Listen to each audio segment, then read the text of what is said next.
Dito tayo ngayon sa Carmen Branch mga kol. Yan. So dito tayo. So titingnan natin yung mga unit na available natin dito. Ito yung i-rotate natin. Dalawang DE17B. So meron tayong unit dito. So galing to Davao, dito natin pipinturahan. DE64V. Yan, 4x2 manual. Ayan. Ito 'yon. So tapos na i-convert, pipinturahan na lang natin. So yung kulay nito is pearl white. Ayan. So DE64V. So ay hindi pala to. Yung ano, yung captain seat pala to. Captain seat na ano, unit. So ito pala ay 4x2 captain seat.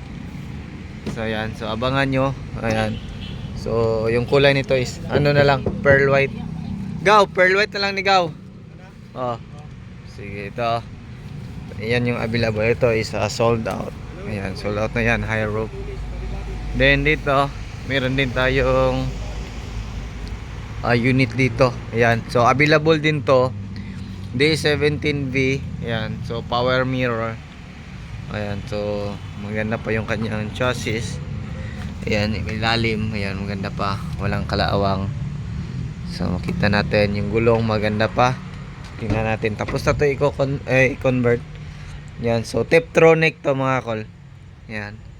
So ito yung kanyang flooring. Ayan. So available po to. PM lang po kung gusto nyo.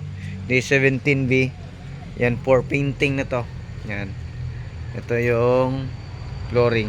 So wala pong makas na kalawang. So ito naman is available. Malapit na, undercoat na lang yung kulang. Gray. So 4x4 manual turbo. Ito. Tignan naman natin dito. Ayan, ito is ayan, sold out na to. 4x4 manual. Then ito is yung 4x4 automatic. Ayan, sold out na to. Ayan, ito sold out na to. Ayan, ito pala. Ito is yung straight seat.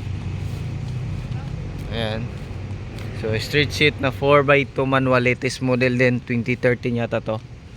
Then yan is sold out na din. Hindi 17. Ito DE64V. 4x2. Yung basic setup nito is 220. Ayan. 4x2 manual transmission na yan. So abangan nyo yung update nito mga unit na to dito sa shop. Ayan.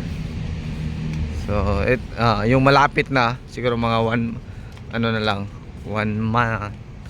month or mga 1 month tapos na to. 4x4 manual turbo. So yan po, nasa 260 yung finish nito, naka mag wheels na. Ayan. So yan lang muna yung ating update dito sa Carmen Branch. Tuloy na kami papuntang Maragusan gamit yung dalawang unit. So abangan nyo rin yung full vlog nitong dalawang unit na to mga kol. Ayan. So yan lang muna sa ngayon. Ingat and God bless ating lahat. Sa bago lang sa ating channel, don't forget to like, share and subscribe, din click na rin yung notification bell para updated kayo sa ating mga next video uploads kayo. Ingat po mga kol and bye bye. God bless po sa ating lahat.